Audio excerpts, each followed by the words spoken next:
headquarters any Prince Owusu Jinam den me no ka say enka ne mra sebedwanim ema de hye wo Asante Mampong Yewura Francis Adenimo anyway oy professional engineer papa say de wo kirem say wono so ba be pre eye di brandi bi e de aboa ama NPP afanantuma papa fra yenkwai na Prince Owusu emfa amanbo emra nansa na no ye papa Adenimo ene wa ha yentie kakra mra sesiye.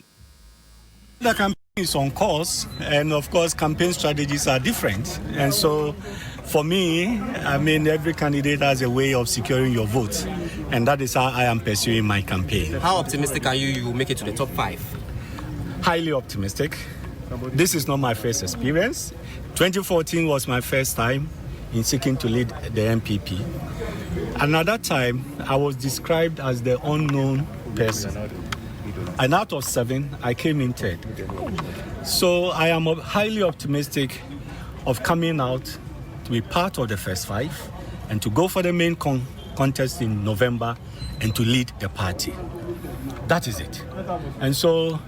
I want to urge the media that let us see this contest as a free contest. It is not a contest for any 2-3 personalities. It is a contest for all the 10. And all the 10, the first stage is to get to be the part of the first 5. And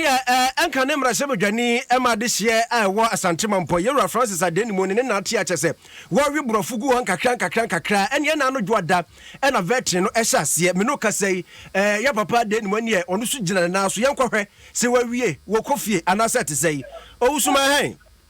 bejo so mi na bema na apani mboko de Yes, Adom bibia boko wa ha. Fine. So far so good. Yewura Adenimo we veteran no afa nu aba anasa te sei. Me no ka say de enche ye bia na owie ne veteran na bra opie ba ya one ntwofo kasa no de to Adom news enim say. Veteran no call no na bibia kama. Esan say we enye de toso ba ko a wakobida. Nto no abra odu ho a wo mu bisa ne nsem a wo mu bisa no ne say wo yo bia obetumi ejina ama amanyoko NPP wodi omonim kan eti wo mo hwese oyobi a owo sa hoden no ne nkrata ne ma odi aban bibia eda na kwam eti semo mo bisa ne yensem papa no no odi serious NPP na no ana nsentwofo me bisa ne se ohwe mfie enku a etwemu akwa yenim se vet we nya de dikan na odi toto de ene okoye no ho a ohu se wo se mo improvement so the bibi be koso sa de be gina committee ni so na de osan kato aso biem ni se enka obepese vetin no dachi bi enka be man central for awo ho bi na nka de ye bi se omanfo e wo vetin na se no na nka adedi amobi ehu enu kra sentwemu a enka obepese candidate a wo mo ekogina ame ato omo so aba ne dachi no nka wo mo be ye debate ama omanfo ehu wona ho den a omo pese omo didi eye amanyoko no enemy ne campaign team members ni bi ewa ha ye ne ba ko edi nkomo ye hu se motanichi aba ha ne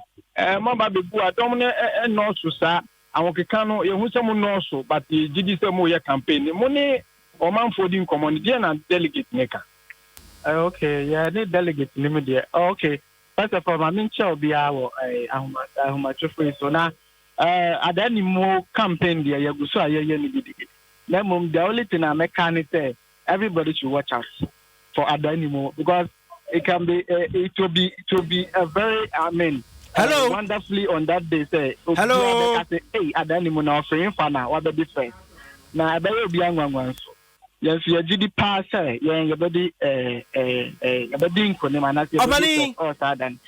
so far you hello Abani now share grounds no so delegate for no yeah for the believe say we can do it and then the question is say you say ya be mebu but ya be mumu ya probia anim fufura be party nim na wabo ayen that be na NPP ya gidi say to 2024 no be sansa break 8 no entia na ya pese we sister party nim yeah Adenimo campaign team na de bompaye anase ye gusa ye campaign de say 2024 ye be sansa break it no awonya medimu de senya ni tiese wo mo vetting committee ni person mu share central for na efi Monday be pemene no ye pie mu bia no mo de system atu ye ni ye wa ha de hu say General Secretary Edema NPP Amanyoko no Justin Kodua abepimo ewa ha National Organizer Nana Boachi Nana B enso enenam ha enti egusua edi echire de ebepimo abane de bema efo Yame Adoma enumere Ajawuzu kasia de betudan Ajawuzu men kwansa Ajawuzu Munum committee mo wadaroma senka papa ne bewa wadaroma kasafuma ne bio ma me why wadaroma yo papa na ben aka kwatena aba fama no mame Hello. Miura ma hen. Yeah. Where the many sound video ya mehwe e wo Facebook sisi ano. Yen se de nipa bebre se omudi yewura adani mu achi yesa nipa no na anya ho anase mo na manto mo nsamfre nipa no anase edom no na ehye dani ho. Da bi ye na yanti nsamfre ye bie mu a nka hanum be ye ma ye nka so ni onabo adani mu a oyobi a pe de ni sanema no but oba oncha wana the no masem no mu odu pa nti yenso ye gidi se ye ni pakakra ye di o ma ba ha se a be ye version anya se ye ni pa ye wo ni papa ye wo nkrofo pa awo ye campaign Mira mame na wase wa be da se yo abusia yewura Prince Owusu na owo eye NPP headquarters a veteran ene ekoso eguso ekoso imoma ne bo wode amayen no